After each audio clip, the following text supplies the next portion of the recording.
tous, vous êtes sur la chaîne du cours de physique de 4e année de la Télé Royale de Chennai, dispensé par Monsieur André. Et je vais résoudre avec vous les exercices du travail de confinement que je vous ai envoyé pour les vacances de Pâques. Nous allons commencer par l'exercice 1, pour lequel on voit, donc on travaille sur actuellement l'exercice 1, pour lequel on voit un opérateur qui exerce une force de 1 décanewton, c'est-à-dire 100 newtons, F est égal à 1 décanewton, sur une clé à molette. Et on observe que la force qu'il génère sur cette clé à molette est soit au milieu de la clé, soit au bout de la clé. Donc, première configuration, on a ici le pivot, qui est l'endroit où la clé s'insère dans le boulon, la clé en elle-même, et la force exercée par l'opérateur. On a F est égal à 1 décanewton, qui était exercé au point A. Dans la deuxième configuration, on a également le point qui est le pivot, et une force qui va s'exercer au point B, qui se trouve au bout de la clé à molette, avec F, qui est la même, est égal à 1 décanewton. La première question qu'on pose dans cet énoncé, c'est quel est le mouvement provoqué par les deux forces? Il est évident que le mouvement provoqué est un mouvement de rotation dans le sens horlogique autour du pivot. Le pivot qui se trouve ici et qui se trouve là. Donc le mouvement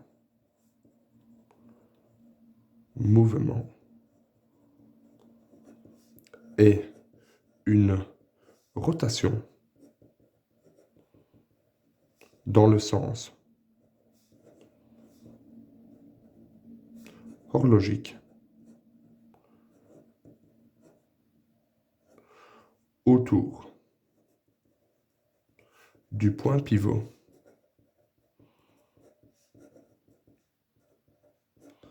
qu'on va appeler le point P. Voilà. Voilà pour la première question. La deuxième question est: quelle configuration est la plus efficace? Bien, il est évident que dans ces deux configurations, on a la même force qui est exercée. Cependant, le bras de levier est différent. D'accord? Donc, la configuration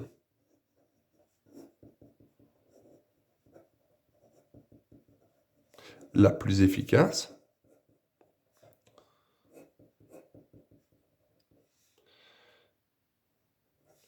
est celle qui correspond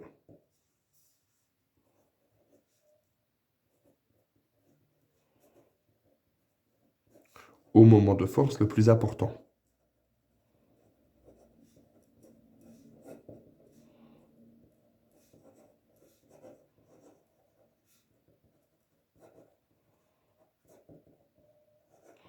Calculons ces moments. Bien, le moment de la situation 1 est égal à P1, la distance P1, fois la force. D'accord?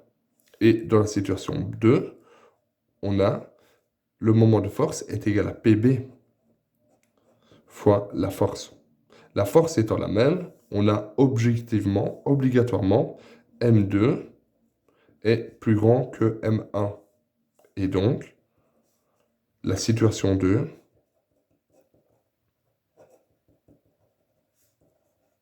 est la plus efficace. Et voici pour la question 1. La question 2, on demande de calculer le moment de force totale autour du centre. Et alors, j'ai déjà dessiné ici la figure correspondante. On a une force F1 qui est appliquée à l'extrémité gauche de la barre. F1 est égal à 150 newtons.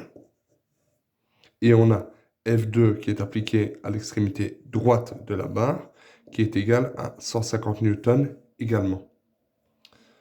On demande de calculer le moment de force autour du centre. Donc, la première chose qu'on va faire, c'est définir le sens positif des moments. Je définis le sens positif de manière totalement arbitraire. Okay? Ici, on a le sens positif dans le sens horlogique. Okay? Pour calculer les moments, on va dire que le moment total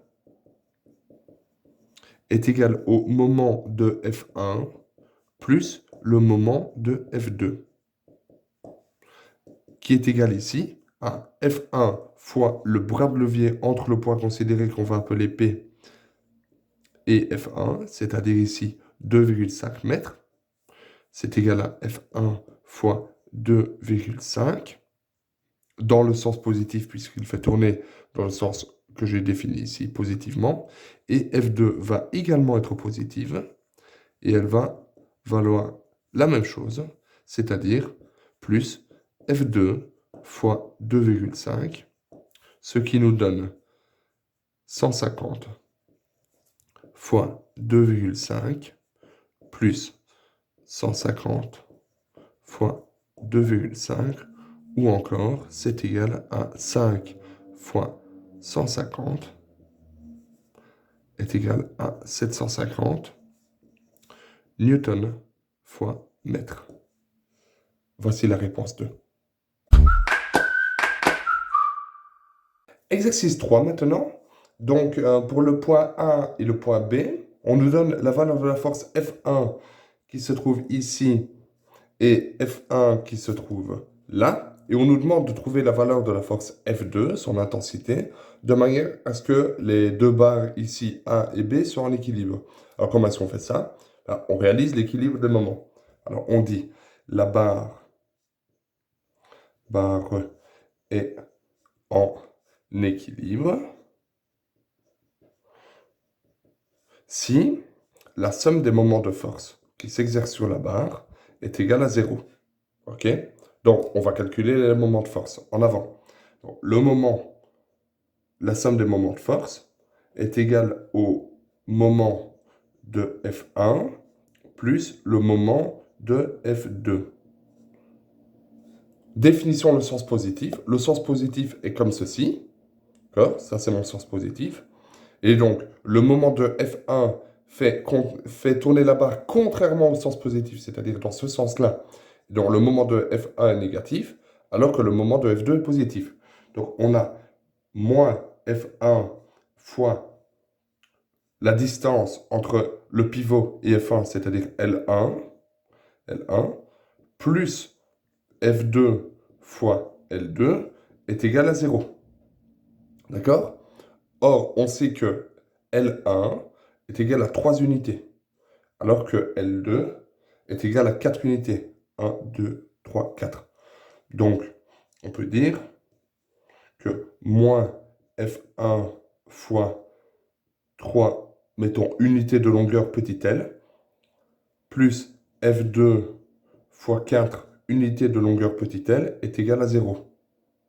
Si et seulement si F2 est égal à F1 fois 3L divisé par 4L est égal à 3 quarts de F1. Sachant que F1 est égal à 8, ça me donne 3 sur 4 fois 8 est égal à 6 newtons. Voilà la réponse pour F1. Maintenant, passons à F2. Exactement de la même façon, on définit le sens positif, qui est comme ceci, et on calcule l'équilibre des moments. Eh bien, la somme des moments de force est égale au moment de F1 plus le moment de F2. OK. F1 est également négatif ici, puisqu'il fait tourner la barre dans le sens négatif par rapport à notre sens positif défini là. Donc, on a moins F1, oups, pas M1, F1, moins F1 fois la longueur L1 qu'on a là, L1, ok, plus F2, puisque le F2 fait tourner dans le sens positif, c'est-à-dire le sens des aiguilles d'une montre, plus F2 fois L2 est égal à 0. La somme des moments vaut 0, exactement la même chose qu'ici. Donc, ça nous donne L1 est égal à 2 unités de longueur, L2 est égal à 4 unités de longueur. Donc, moins F1 fois 2 fois petit l plus F2 fois 4 fois petit l d'unité de longueur est égal à L est égal à 0. Je mets F2 en évidence. F2 est égal à F1 fois 2 fois L divisé par 4L est égal à F1 est toujours égal à 8 newtons. Ça me donne 2 sur 4 fois 8 newtons est égal à 4 newtons. Voilà la réponse ici pour le point B.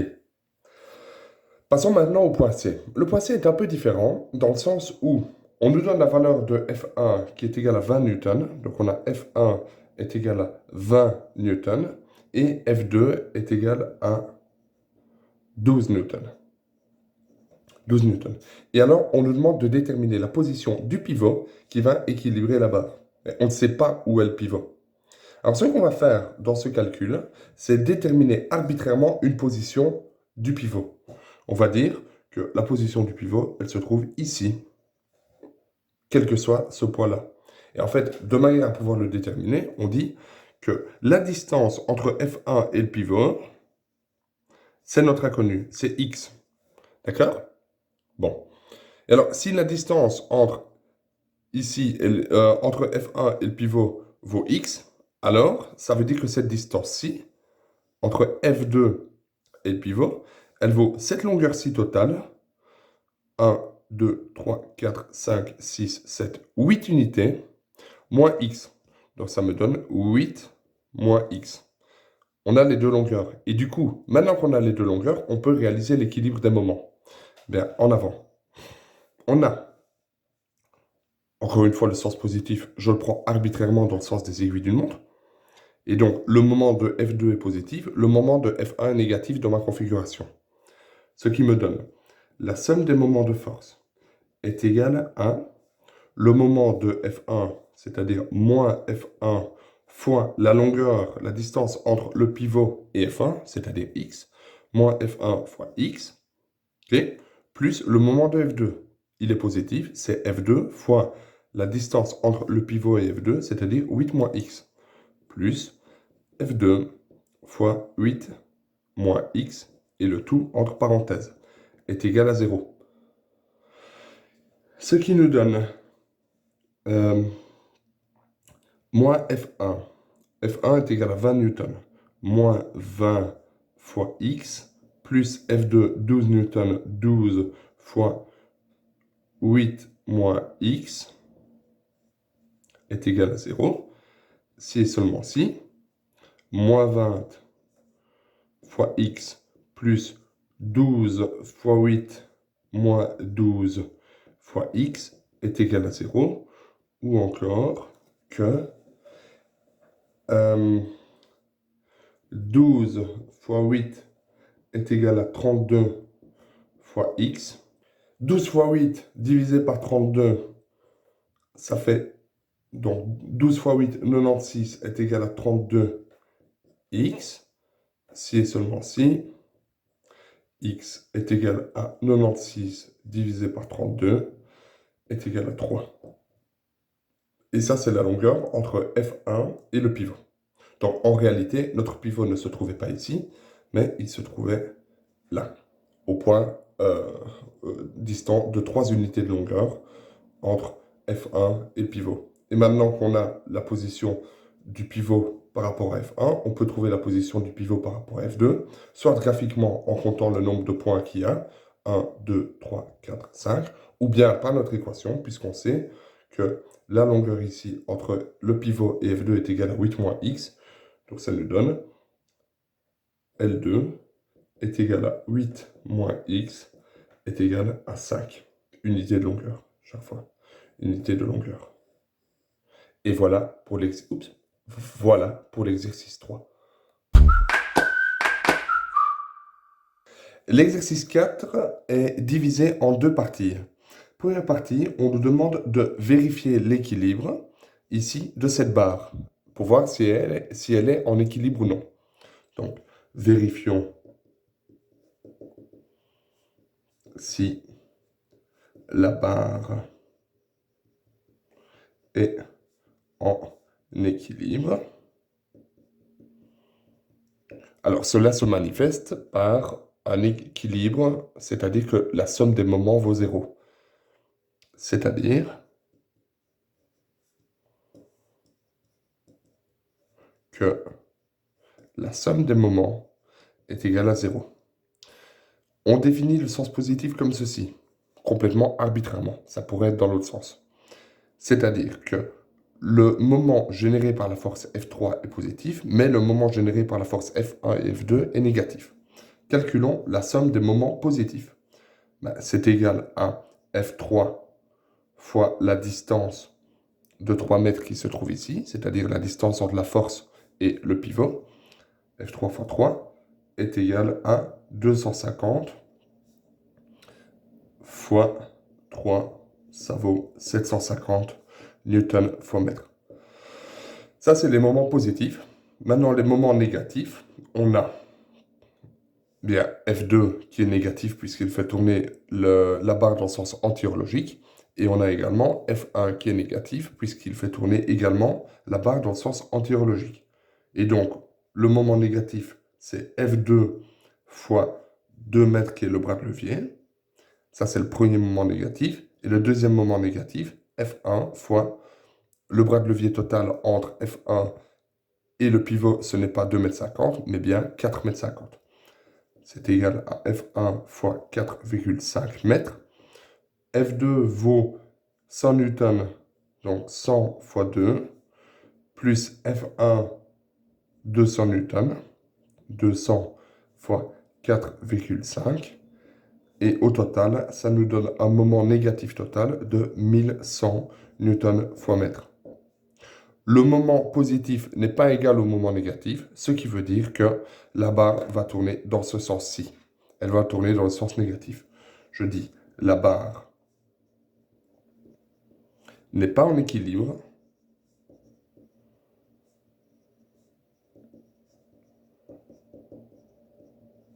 et va tourner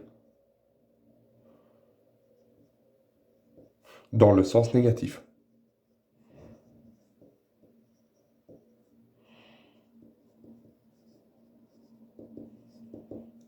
Et alors, la deuxième question, c'est que vaudrait la force F2 ici pour que la barre soit en équilibre? Calculons ça. 2, déterminons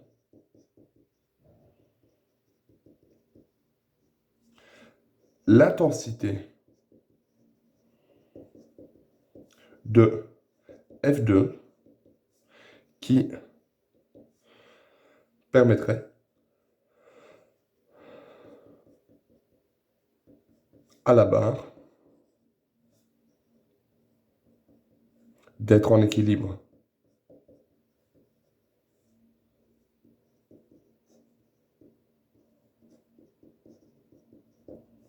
Comment est-ce que nous allons faire ça? Bien, simplement réaliser l'équilibre en disant que F2 ne vaut plus 100 newtons, mais que F2 est une inconnue. Et donc, l'équilibre, c'est la somme des moments est égale à 0, est égal, eh bien, le moment de F3 ne change pas, ça fait bien 750 mètres comptés positivement, plus 750. Le moment de F1 ne change pas, c'est moins 200 fois 4,5 mètres, ça c'est le moment de F1. Et par contre, le moment de F2, on a la valeur de F2 qui change, mais le bras de levier ne change pas. Donc ça nous donne F2 fois 2, et le tout vaut 0. Et comment est-ce qu'on fait pour résoudre ceci? Eh bien, on nous dit 750 moins 200 fois 4,5. Je mets F2 de l'autre côté, égale F2. Et normalement, on devrait multiplier F2 par 2, mais je vais diviser le membre de gauche par 2 directement. Voilà. Alors, ça, c'est égal à 750 moins, alors 200 fois 4,5, 900. 750 moins 900, donc F2 égale 750 moins 900 sur 2 égale moins 75 newtons. Oh, tiens, ça c'est étonnant. On tombe sur une réponse négative. Qu'est-ce que ça veut dire le moins ici? Bien, je reviens sur mon équilibre de moment ici. On avait compté le moment de F2 négatif, puisque F2 était dirigé vers le bas, à gauche du pivot, et donc faisait tourner notre barre dans le sens anti-horlogique, c'est-à-dire le sens négatif. Mais maintenant, je me rends compte que F2, pour garantir l'équilibre, doit être négatif lui-même, par rapport au F2 que j'ai ici. Donc, c'est-à-dire que si F2 est négatif par rapport à une force qui génère un moment négatif, ça veut dire que le moment de F2 ne doit pas être négatif, comme montré sur le dessin, mais bien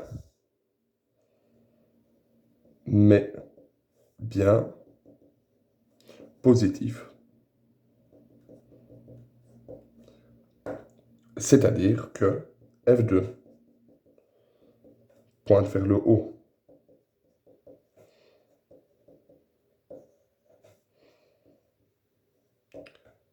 Et donc, on peut mettre ça dans notre dessin en disant que F2 n'est pas cette force-ci, comme on l'avait déterminé à la base, mais pour garantir l'équilibre, elle doit être cette force-ci, F2, positif, vers le haut. Et voilà pour l'exercice 4. Exercice 5. Pour l'exercice 5, on a une roue sur laquelle il y a 2 étages. Le premier étage a un rayon R1 qui vaut R1 est égal à 15 cm, est égal à 0,15 m. Et R2 est égal à 35 cm, égal 0,35 m. Ok. 35 mètres. Qu'est-ce qu'on nous demande? Eh bien, on nous demande de calculer le moment total. En avant. Calculons le moment total autour de l'axe de rotation de la roue.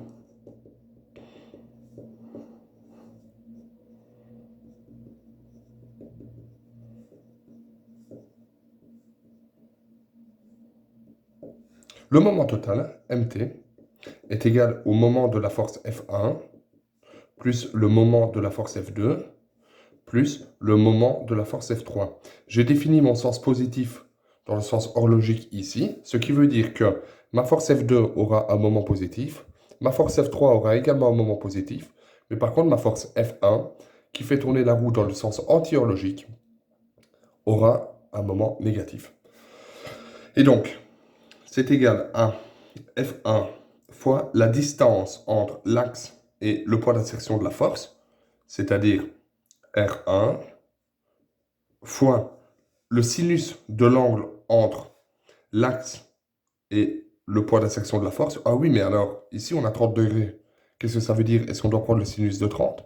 Non, puisque quand je trace un axe qui est perpendiculaire à la force et qui passe par le centre, c'est-à-dire ici, le centre de rotation de la roue, cet axe-ci est perpendiculaire à notre force.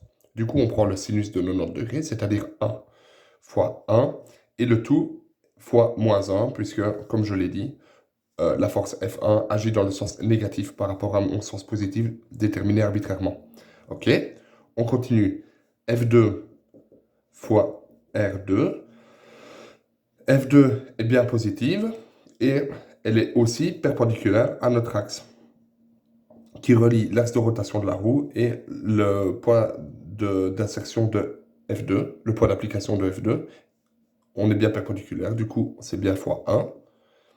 Et F3, exactement de la même façon, F3 est perpendiculaire à cet axe ici et est à une distance R2 et est bien positive. Donc on a F3 fois R2 fois 1.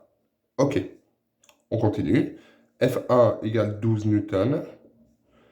R1 égale 0,15, plus F2 10 newtons fois R2 0,35, plus F3 9 newtons fois R2 0,35 mètres.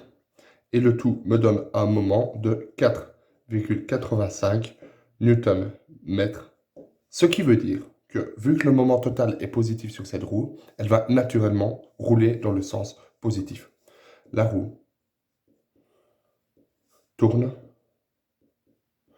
dans le sens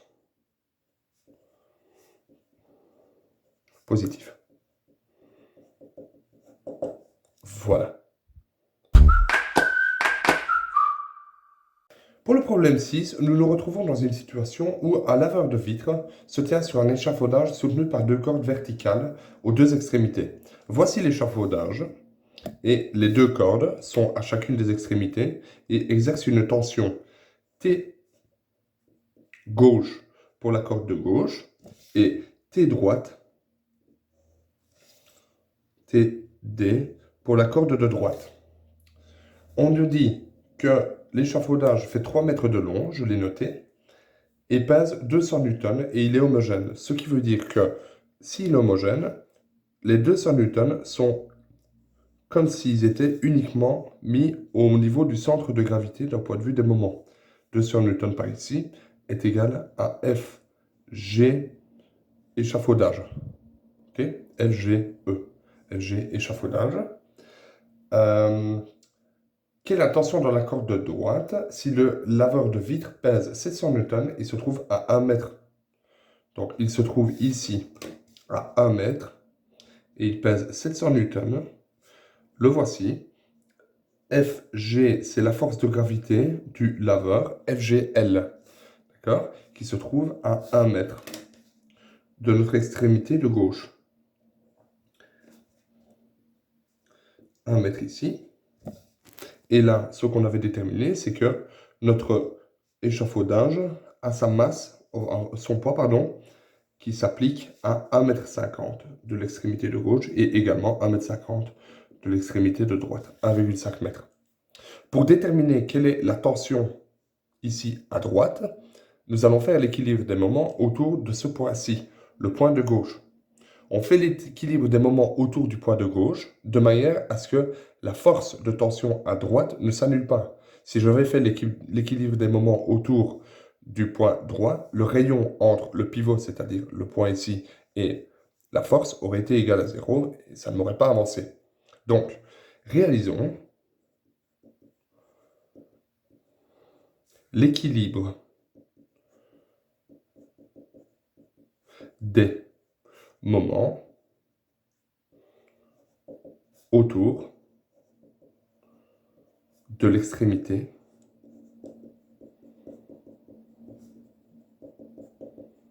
de droite. Ce point est totalement arbitraire. On définit un sens positif qui, comme d'habitude, je vais définir le sens horlogique, mais à nouveau, oh non, c'est le point de gauche. Puisque, justement, on cherche la force à droite. Donc, c'est bien ce point-ci. Et je définis ici plus. D'accord. Donc, on a le moment total, qui doit valoir 0, puisque notre échafaudage est à l'équilibre, est égal à 0, est égal au moment de la force de gauche, de la force de tension de gauche, MTG, plus le moment de la force de poids du laveur de vitres, le moment de force G laveur de vitres, plus le moment de la force de poids MG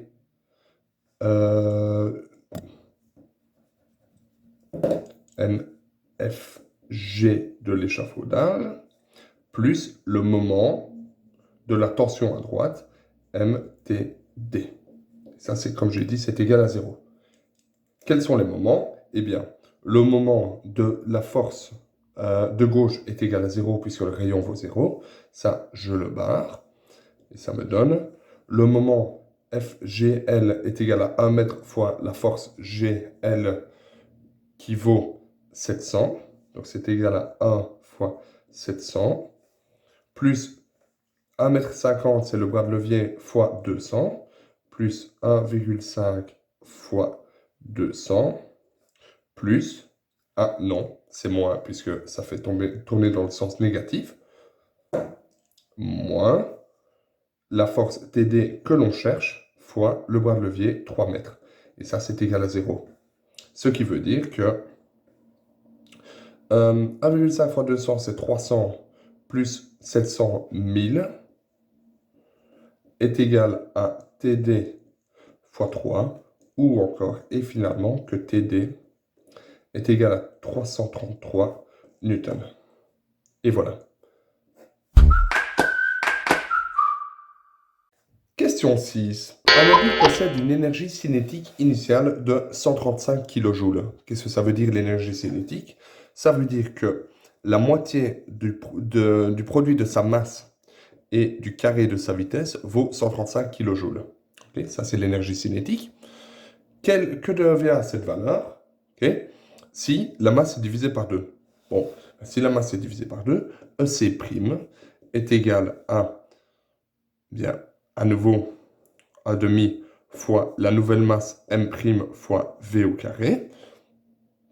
La vitesse ne change pas, mais la nouvelle masse M' est égale à 1 demi fois la masse précédente. Et donc, on voit bien un facteur 1 demi qui vient ici. Donc, c'est égal à 1 demi fois 1 demi fois M fois V au carré. C'est égal à l'énergie cinétique initiale. Et donc, l'énergie cinétique finale, EC', est égale à 1 demi fois EC, est égal à 135 divisé par 2, ce qui me donne 67,5 kJ. Voilà pour la première question. Deuxième question, si la vitesse est doublée, eh bien, si on a vitesse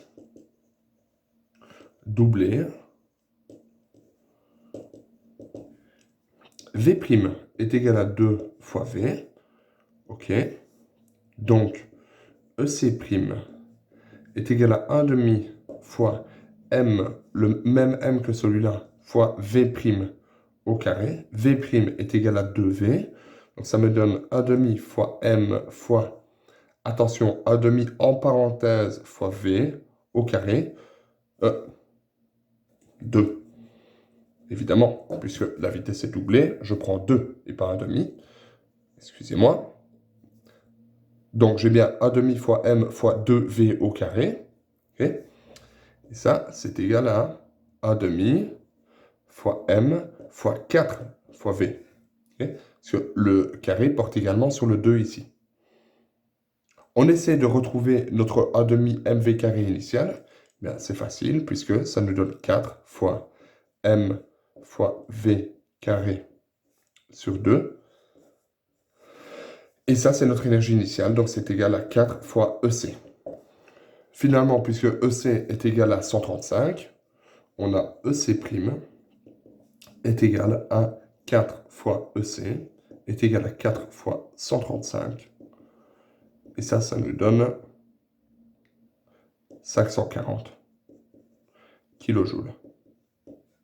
Voilà pour la deuxième réponse. Et finalement, la troisième réponse, c'est une force exerce un travail de moins 15 kJ sur ce mobile. Une force qui peut par exemple être une force de frottement ou une force motrice qui essaie de ralentir ce mobile en exerçant une force dessus. Bien. Si on a un travail W est égal à moins 15 kJ, eh bien, notre énergie cinétique est égale à l'énergie cinétique initiale plus le travail qui est effectué. Ça, c'est la formule. Et donc, c'est égal à 135 plus, en parenthèse, moins 15, est égal à 135 moins 15, est égal à 120 kJ. Et voilà pour ceci. Pour la question 7, nous sommes confrontés à diverses situations et la question est de voir comment varie l'énergie cinétique et l'énergie potentielle en fonction de ces situations. Alors, je rappelle premièrement que l'énergie cinétique varie uniquement quand la vitesse ou la masse de l'objet varie. Donc, si un objet augmente sa vitesse, l'énergie augmente. S'il diminue sa vitesse, l'énergie diminue. Okay? Rien d'autre ne peut faire varier l'énergie cinétique. De même manière, l'énergie potentielle varie uniquement si la hauteur d'un objet varie, ou bien sa masse. Donc, si la hauteur augmente, l'énergie cinétique augmente. Si la hauteur diminue, l'énergie potentielle augmente, excusez-moi. Et si la hauteur diminue, l'énergie potentielle diminue également. Allons-y maintenant. Premier cas, sur une mer calme, un pétrolier avance à vitesse constante. Premièrement, la vitesse est constante, donc l'énergie cinétique est constante. V égale constante, donc énergie cinétique égale constante. Obligatoirement. D'accord? Deuxièmement, l'énergie potentielle. Bien, une mer calme est une mer où il n'y a pas de vagues, ce qui veut dire que notre pétrolier ne va pas monter et descendre, il va rester bien calme à la même hauteur tout le temps, ce qui veut dire que l'énergie potentielle est égale, car la hauteur est égale. Oups. Et n'est pas égale à 0, elle est égale à elle-même. Voilà. Une bille tombe en chute libre. Lorsqu'une bille tombe en chute libre, sa vitesse augmente au fur et à mesure de la chute. Donc la vitesse va augmenter, ce qui veut dire que obligatoirement l'énergie cinétique va augmenter. D'accord? Et de même manière, lors de la chute, la hauteur va diminuer. Et donc, eh bien, si la hauteur diminue, l'énergie potentielle diminue. Qu'est-ce qui est constant ici, par contre? C'est l'énergie mécanique.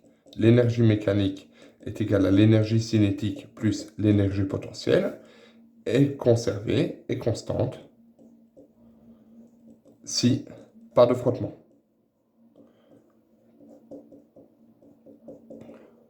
Voilà.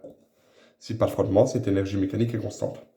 Un hélicoptère quitte sa base. Bien, lorsqu'il quitte sa base, premièrement, il part d'une vitesse 0 et il augmente sa vitesse vers le haut. Et deuxièmement, il augmente sa hauteur. Donc, la vitesse augmente.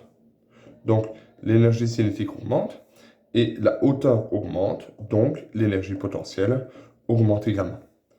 Et puis, dernièrement, dans une montée, une voiture freine. Puisqu'il y a une montée, l'énergie potentielle va augmenter. Une montée veut dire que la voiture va monter. Donc, l'énergie potentielle augmente. Mais par contre, puisqu'elle freine, la vitesse diminue par définition du freinage. Et donc, V va diminuer. Et donc, l'énergie cinétique va diminuer. Voilà, voilà. Pour l'exercice 9, nous suivons un skater qui s'apprête à prendre une rampe. Alors, la position 1, 2 et 3 sont décrites dans l'énoncé et on nous demande de calculer l'énergie potentielle, l'énergie cinétique, la vitesse et la hauteur à chacune des positions. Commençons par la position 1. Position 1. Alors, on nous demande, premièrement, l'énergie potentielle, PE, ou bien EP. Ça, c'est en anglais, Potential Energy. Ça, c'est en français, énergie potentielle. Et du coup, l'énergie potentielle est égale à M fois G fois H. Ici, H vaut 0. Il se trouve au niveau du sol. Du coup, ça me donne 0 joule. L'énergie cinétique, KE, Kinetic Energy, ou bien énergie cinétique, est égale à 1,5 fois M fois la vitesse au carré. On nous donne la vitesse de 8 mètres par seconde. Au carré, ça fait 64. Et la masse de 60 kg. Donc ça nous donne bien 1,5 fois 60 fois 8 au carré. Et ça, c'est 1920 joules. Et finalement, notre énergie mécanique, mechanical energy, ou bien énergie mécanique, est égale à l'énergie potentielle plus l'énergie cinétique. Et ça, c'est égal à 1920 joules. Voilà pour la position 1, on connaît tout. Position 2. À la position 2, il a pris un peu de hauteur. Ce qui veut dire qu'une partie de son énergie cinétique s'est transformée en énergie potentielle. On a l'énergie potentielle est égale à m fois g fois h est égale, nous connaissons la hauteur, c'est-à-dire 1 mètre. La masse n'a pas changé et g vaut bien 10.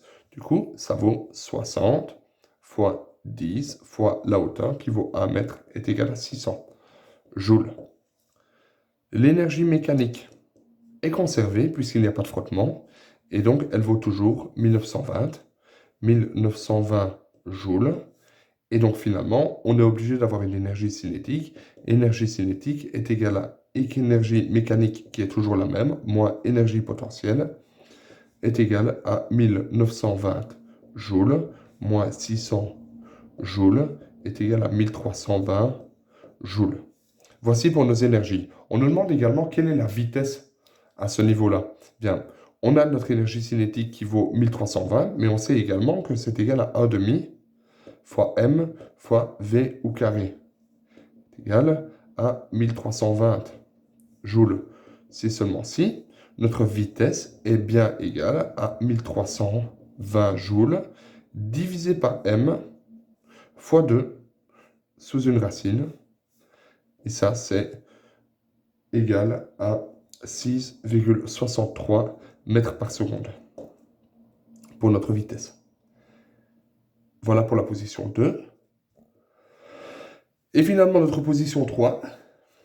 Position 3, où le skater va changer de direction.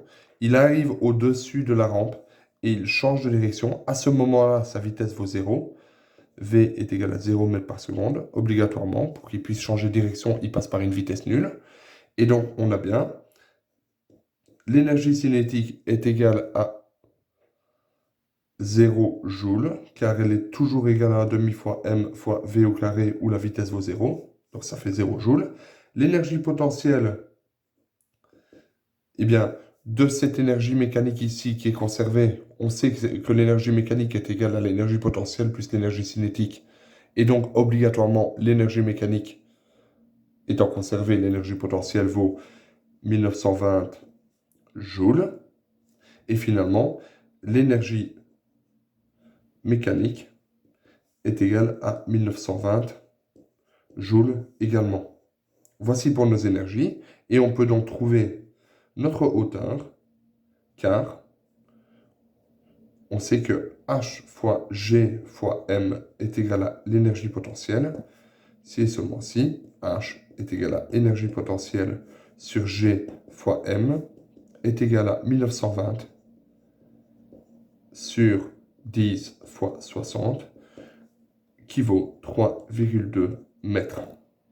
Et voici pour cet exercice.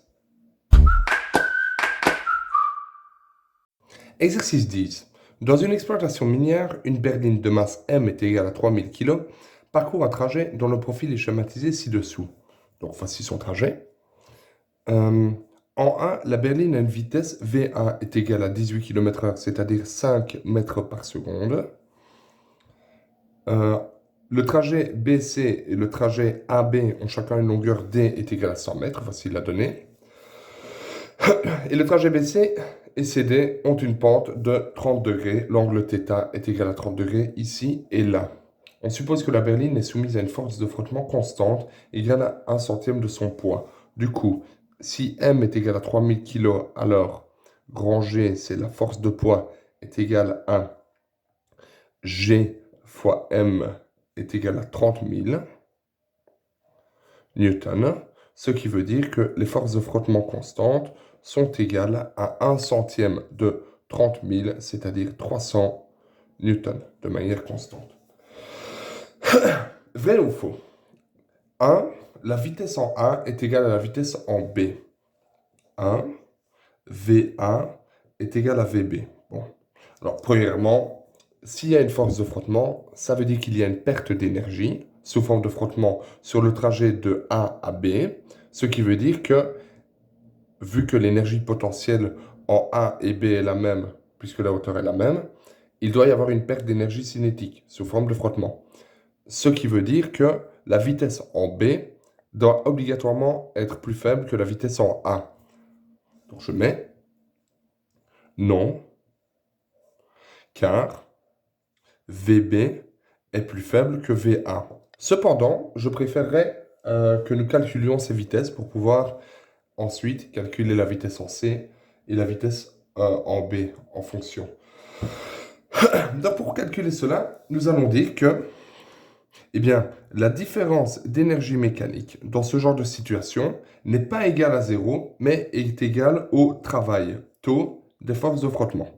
La différence d'énergie mécanique est égale au travail de force de frottement, et ça, ce n'est autre que l'énergie mécanique en B moins l'énergie mécanique en A. Ça, c'est notre variation d'énergie mécanique.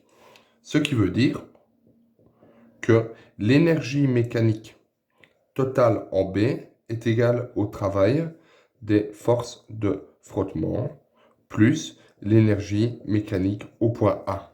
Et donc, nous allons simplement calculer l'énergie mécanique au point A, dont nous connaissons tous les éléments, et après, on calculera l'énergie mécanique en B, dont nous ne connaissons pas la vitesse.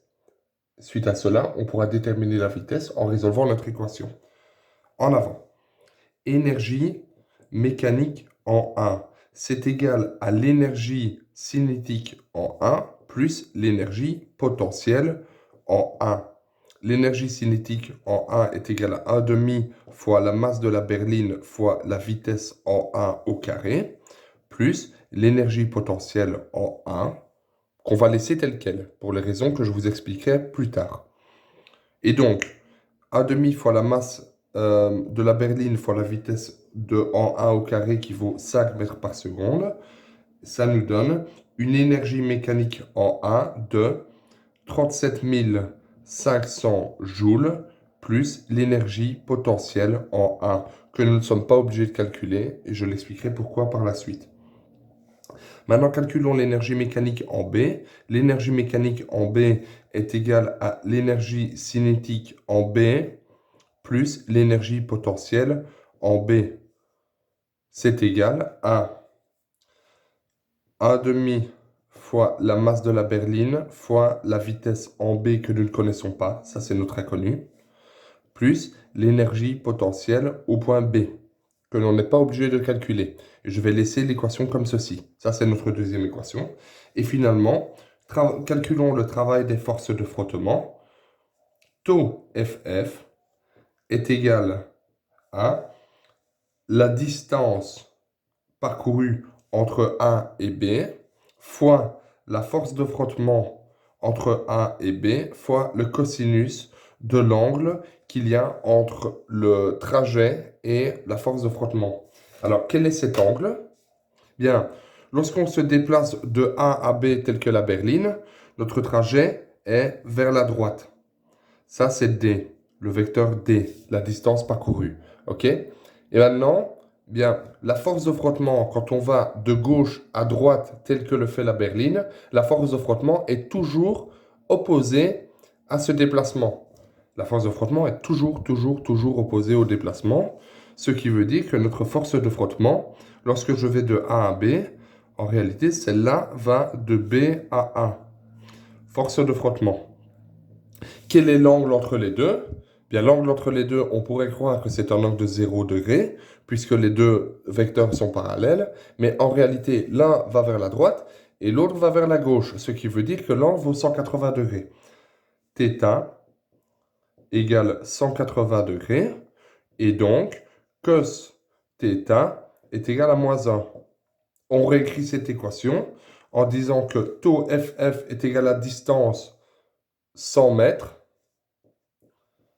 fois les forces de frottement, c'est-à-dire 300 newtons, fois le cosinus de θ, qui vaut moins 1, fois moins 1, est égal à moins 30 000 joules. Et voilà. Maintenant, nous pouvons réécrire cette équation, ici celle-ci, en disant que l'énergie mécanique en B vaut 1,5 fois m fois la vitesse en B au carré, plus l'énergie potentielle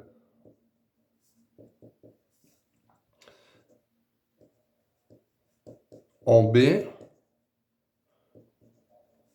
ok, est égal au travail des forces de frottement, c'est-à-dire moins 30 000 joules, plus l'énergie mécanique en 1, sachant que l'énergie mécanique en 1 est égale à 37 500 joules, plus l'énergie potentielle en 1, plus 37 500 joules, plus l'énergie potentielle en 1. Or, et c'est là où je voulais en venir, l'énergie potentielle en A et l'énergie potentielle en B ne dépendent que de la hauteur de A et de B par rapport au point C. Or, énergie potentielle en A et énergie potentielle en B ne dépendent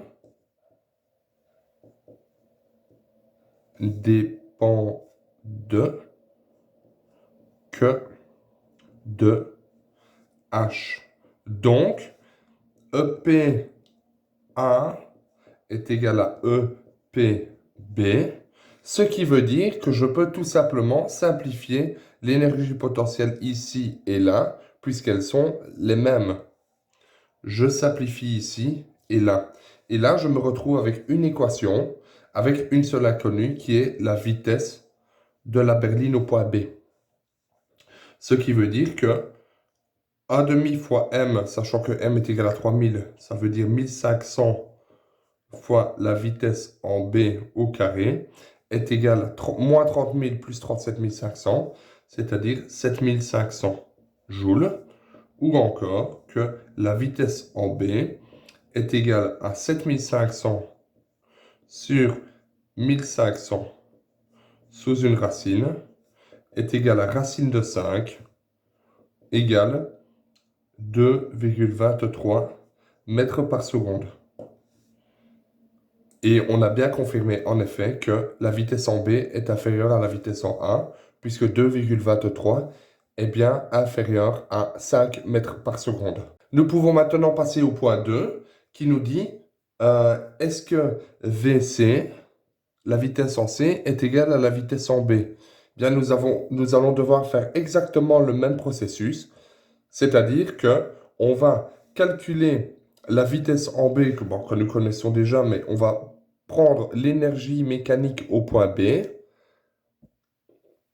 l'énergie mécanique au point B, et on va également calculer l'énergie mécanique au point C, et de là, déterminer la vitesse au point C, sachant qu'il y a, comme entre A et B, une perte d'énergie entre B et C sous forme de frottement. Donc, on écrit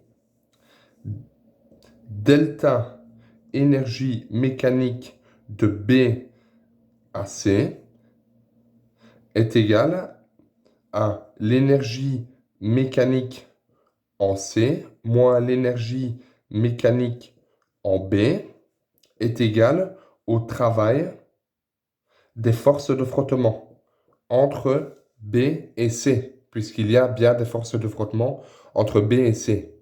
Et maintenant, nous allons pouvoir dégager l'énergie mécanique en C en disant que c'est égal au travail des forces de frottement plus l'énergie mécanique au point B.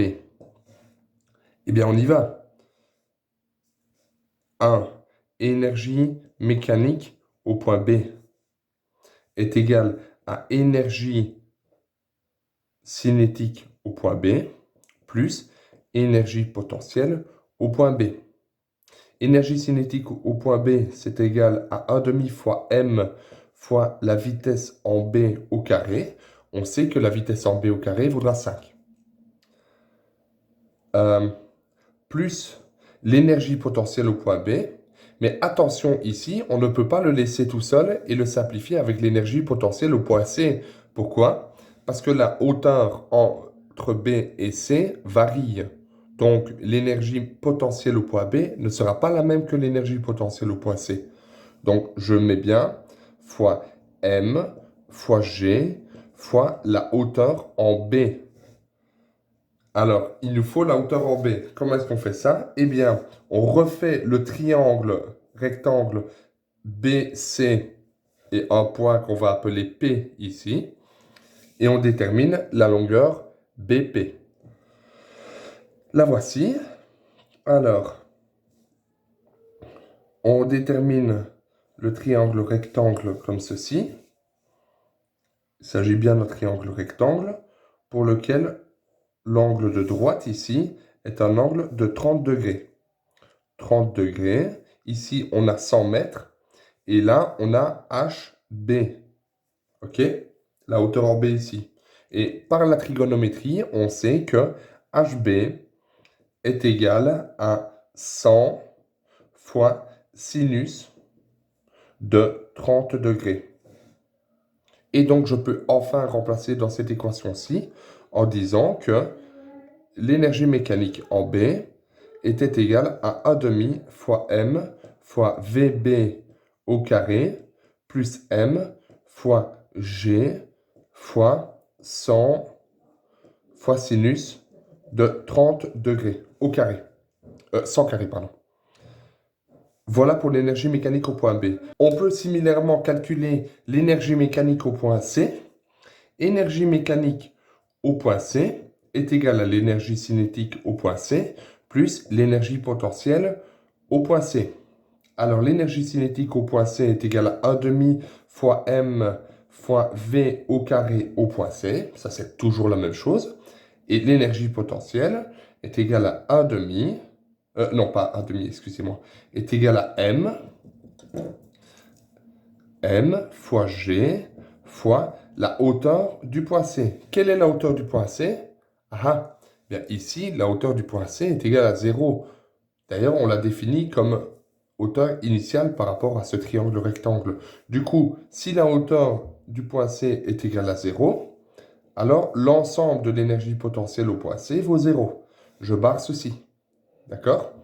Et donc, on a bien que l'énergie cinétique au point C vaut 1500 fois la vitesse au carré au point C. Voilà. Et maintenant, le travail des forces de frottement entre le point B et le point C, exactement de la même façon que précédemment. Les forces de frottement s'opposent avec un angle de 180 degrés au déplacement. Et donc, on a les forces de frottement. Leur travail vaut D fois FF fois cos θ est égal à moins 30 000 joules. Moins 30 000 joules, car les forces de frottement sont constantes et valent toujours 300 newtons. Et en plus, la longueur entre A et B est la même que la longueur entre B et C. Voilà. Donc, on a fini pour cette partie-ci. Et on va pouvoir réécrire notre équation là pour déterminer la vitesse au point C. Et donc, l'énergie cinétique au point C est égale à 1500 fois VC carré est égal à taux FF, le travail de force de frottement, moins 30 000, plus l'énergie mécanique au point B, qui vaut 1 demi fois M 1500 fois VB au carré, c'est-à-dire 5, plus 1500 fois 5, plus M, plus 3000, fois 100, fois 10, fois sinus de 30 degrés. Et on se retrouve ici exactement comme précédemment avec une équation pour laquelle la seule inconnue qu'on a, c'est la vitesse au point C. Et on continue en disant que la vitesse au point C est égale à, donc ceci, ça vaut 1 507 500 joules. OK. Et donc la vitesse au point C vaut 1 507 500 joules moins 30 000, le tout divisé par 1500 sous une racine carrée. Et ça, c'est 31 mètres par seconde. Et donc, est-ce que VC est égal à VB? Eh bien non. Non. VC n'est pas égal à VB, car VC est beaucoup plus grand que VB. Et finalement, le point 3, la vitesse diminue sur la portion CD Est-ce que VD est plus petit que VC?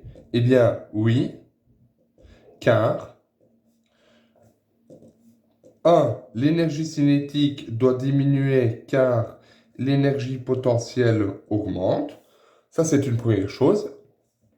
Et deuxième argument, le travail des forces de frottement est plus petit que 0. Et donc, les deux font que l'énergie cinétique et l'énergie mécanique va diminuer.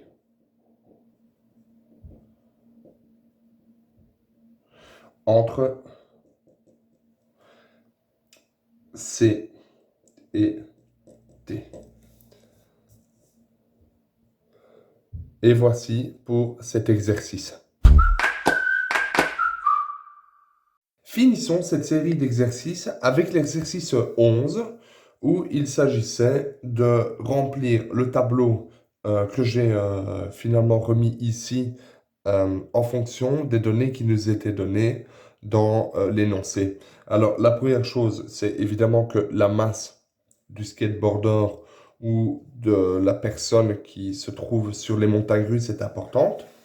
La deuxième chose, c'est que je vais remettre les formules des différentes énergies sur le tableau en question.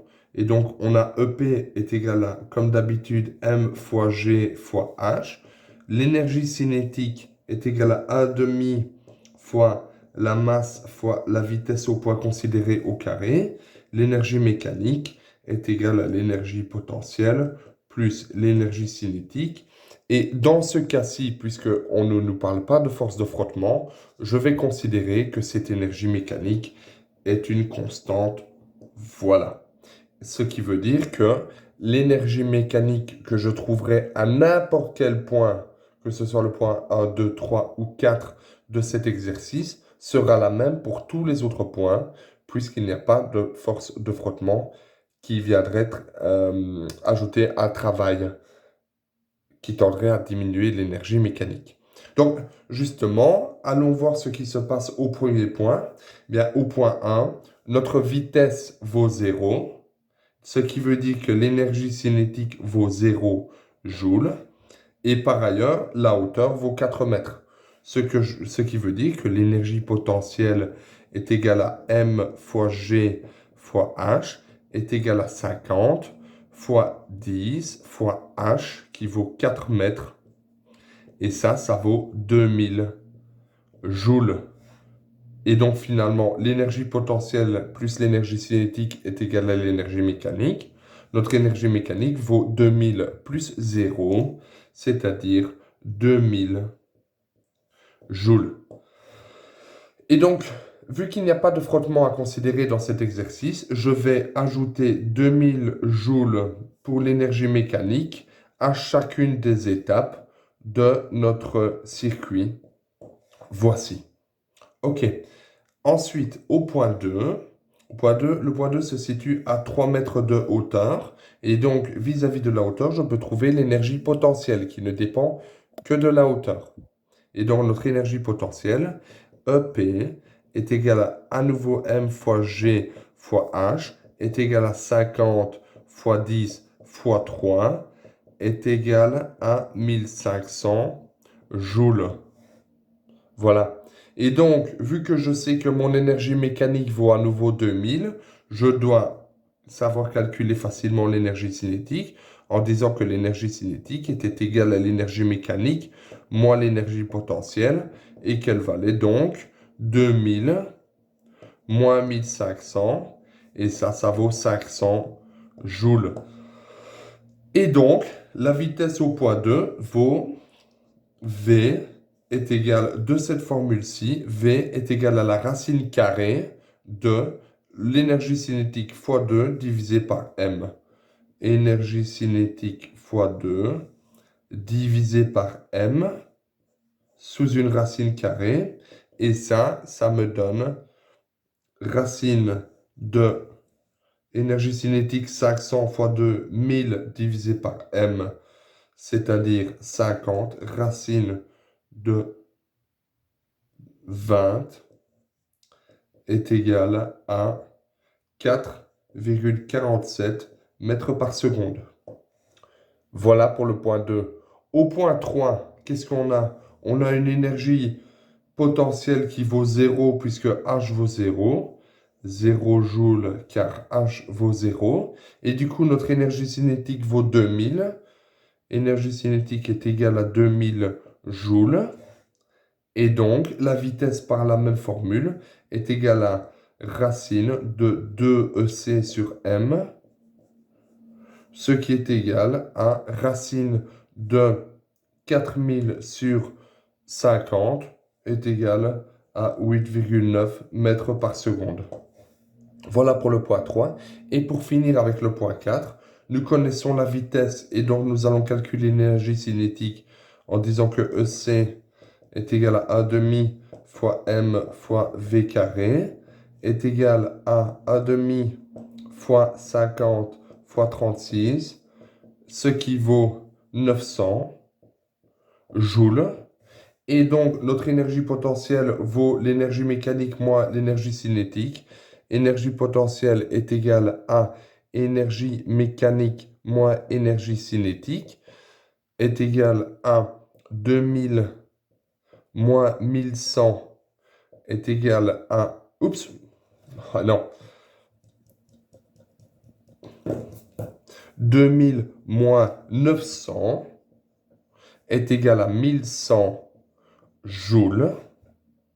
Et finalement, on peut trouver la hauteur grâce à l'énergie potentielle en disant que H est égal à EP divisé par M fois G est égal à 1100 divisé par 50 fois 10. Et ça me donne 2,2 mètres. Et nous avons fini cette série de 11 exercices qui vous étaient proposés pour les vacances de Pâques. Bonnes vacances à tous!